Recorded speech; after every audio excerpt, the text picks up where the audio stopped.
Natuklasan ng babae na ang kanyang matalik na kaibigan ay nagbigay sa kanya ng pekeng hako at pinagbilinan pa siyang isuot ito ngayong gabi sa reunion ng kanilang high school. Ngunit hindi alam ng babae na maaga pa lang ay nagpunta na ang kaibigan niya sa mga kaklase at pinagchichismisan siya. Nakita ni Jiwon ang pagkakaiba ng pekeng hako sa tunay sa pamamagitan ng paghahambing nito sa orihinal sa counter. Alam naman ni Jiwon na ito ay magdudulot ng panunukso at kahihiyan mula sa mga kaklase. Ngunit nagpumilit pa rin siyang isuot ang hako na iyon at dumalo sa party. Nang mapahanga si Jiwon sa kanyang pagdating, nagulat ang kanyang matalik na kaibigan at ang buong klase. Dahil ang muling isinilang na siya ngayon, ay alam na ang mga mangyayari.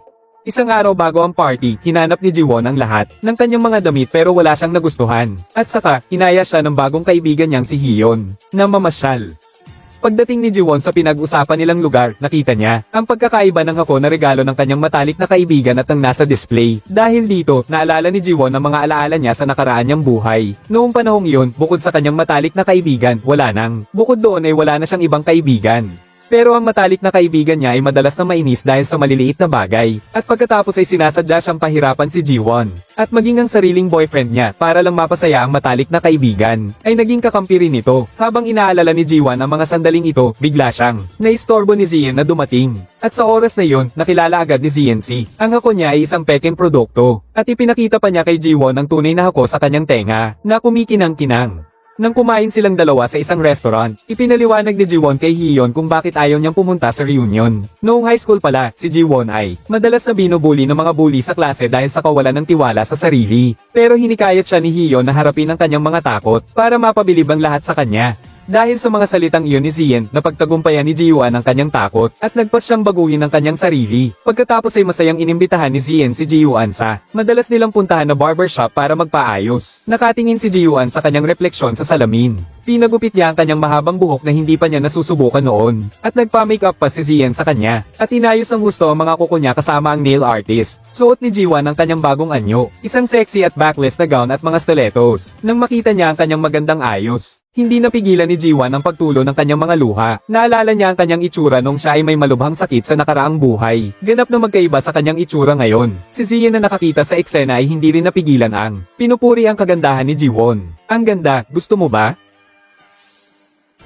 Pagkatapos ay nagsuhestyon pa si Hyun ng ilang perpektong kasuotan at aksesoryas para sa kanya. Ngunit noong mariing ipinagmamalaki ni Hyun ang isang pink na bag ay tinanggihan nito ni Jiwon. Dahil naalala ni Jiwon ang taong dapat tumanggap ng bag na iyon, ang kanyang matalik na kaibigan na si Hermione. Samantala, ang kasintahan naman ni Jiwon ay abala pa rin sa pakikipagkampang sa ibang babae. Nang dumating ang gabi, naalala ni Jiwon sa kanyang bangungot ang nakaraan niyang buhay at ang masakit na alaala ng pagkamatay niya dahil sa pagtulak ng kanyang kasintahan. Mabuti na lamang at nang magising si Jiwon, nakita niya ang kanyang matalik na kaibigan, na si Hyun sa kanyang tabi kaya't nakahinga siya ng maluwag. Ngunit pagkatapos noon, nakatanggap muli si Jiwon ng tawag mula sa kanyang matalik na kaibigan, na nagpapaalala sa kanya na may reunion sila ng mga kaklase kinabukasan. Pagkatapos ni Jiwon sumagot ng maikli, agad niyang natanggap ang tawag ng kanyang matalik na kaibigan. Tinanong siya nito kung bakit hindi siya nagre-reply sa mga mensahe nito maghapon. Sinabi naman ni Jiwon sa kaibigan na sumama siya kay Hyun para mamasyal, ngunit nagdulot ito ng sama ng loob sa kaibigan. Pagkatapos ay hiniling ng kaibigan kay Jiwon ang isang plano na napili na sa kumpanya. Ang layunin ay para makasiguro ng pwesto sa pag-promote sa mga susunod na araw. Ngunit hindi inaasahan ng kaibigan na tinanggihan ito ni Jiwon. Agad at pinagsabihan pa ang kaibigan na iba ang posisyon nila sa kumpanya. Bilang superior, pinagbilinan ni Jiwon ang kaibigan na huwag siyang tawagin sa pangalan. Bawal tawagin ng matalik na kaibigan ang kanyang sariling pangalan. Natigilan ng matalik na kaibigan nang marinig ang mga salitang iyon. Hindi niya inakala na si Jiwon, na akala niya ay madaling lokohin, ay biglang naging matigas ang loob. Ngunit ang matalik na kaibigan na nakaranas ng pagkatalo ay tiyak na hindi sisuko ng basta-basta. Agad siyang nagpunta sa supervisor ng departamento at ginamit ang kanyang kagandahan upang akitin ito. Para mapasaya ang matalik na kaibigan, ginawa ng napaka-in-love na supervisor ang lahat. Tinanggal ang pangalan ni Jiwon sa plano. Pagkatapos makuha ng kaibigan ang plano, nagtungo na siya sa reunion para mapahiya si Jiwon. Pagkakita niya sa mga dating kaklase sa high school, sinimulan na niyang pag-usapan si Jiwon ng masama. Sinadya ng kaibigan na sabihin sa harap ng ilang bully na may relasyon si Jiwon sa katrabaho niyang si Minhwan. Agad na nang malaman nilang si Minhwan pala ang lihim na iniibig ng kaibigan, agad nilang inakusahan si Jiwon na siya ang umagaw sa taong mahal ng kaibigan nila, ang pangatlong partido. Pero kunwari ay sinabi ng kaibigan na huwag nilang pag-iinitan si Jiwon. Nang dumating na ang tamang oras, agad niyang tinawagan si Jiwon at pinilit itong pumunta. Pero hindi niya inaasahan na si Jiwon pala. Nasa likuran na pala nila kami. Jiwon, Anong nangyari? Anong nangyari? Akala ko tayong dalawa lang ang kakain? Matagal na tayong hindi nagkikita. Gamit ang kanyang napakagandang hitsura matapos ang pagbabago, napahanga niya ang lahat.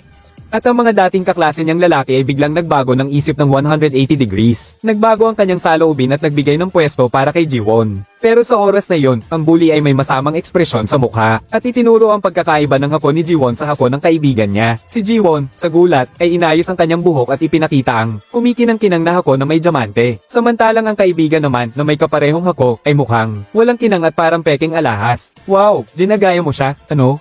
Dapat bumili ka ng orihinal na produkto.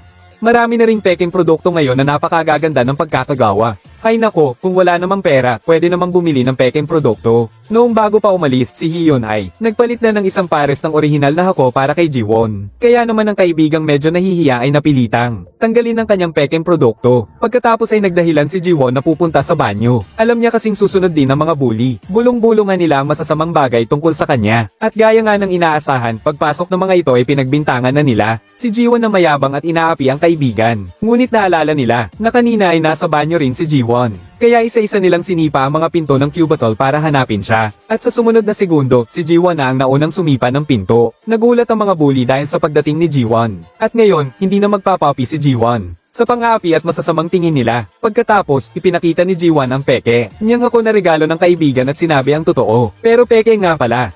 Halatang halata. Kaya bumili na lang ako ng totoong hako.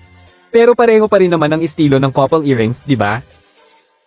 Pero nagsimula na namang magsabi ang mga bully na kinuha ni Jiwon ang boyfriend ng best friend niya, si Minhwan. Pero tinawagan ni Jiwon si Minhwan para linawin ang kanilang relasyon. Tumawag ka ba sa akin? Ha?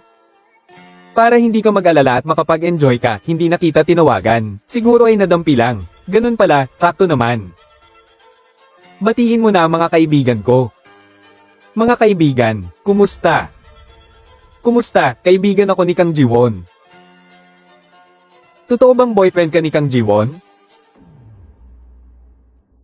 Ako nga pala si Park Minhwan. Wala akong narinig na ibang kaibigan niya. Doon lang napagtanto ng mga bully na ang matalik na kaibigan pala niya ang may gawa ng lahat. Pagkatapos niyang sabihin ng lahat, bumalik si Jiwon sa restaurant. Naghahanda na siyang umalis dala ang kanyang bag. Pero biglang binanggit ng mga bully ang nangyari noong high school.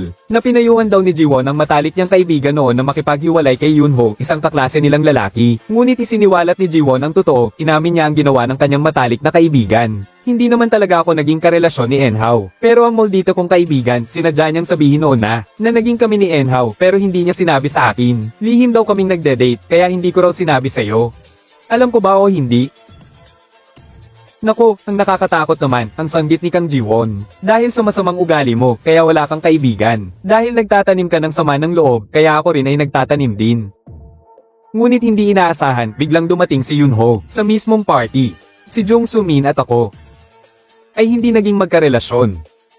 Ang pagdating ni Yunho ay agad na sinira ang kasinungalingan ng kaibigan ko. At ang pagdating ni Yunho ay pinlano pala ng lalaking si Manager Park. Simula nang magbalik si Jiwon, si Manager Park, ay patuloy na tumutulong sa kanya sa likod ng mga eksena. Samantala, si Ministro Park ay humihingi ng pahintulot sa kanyang lolo, na kanselahin ang kanyang pagpapakasal sa mayamang dalaga, dahil mayroon na siyang lihim na iniibig.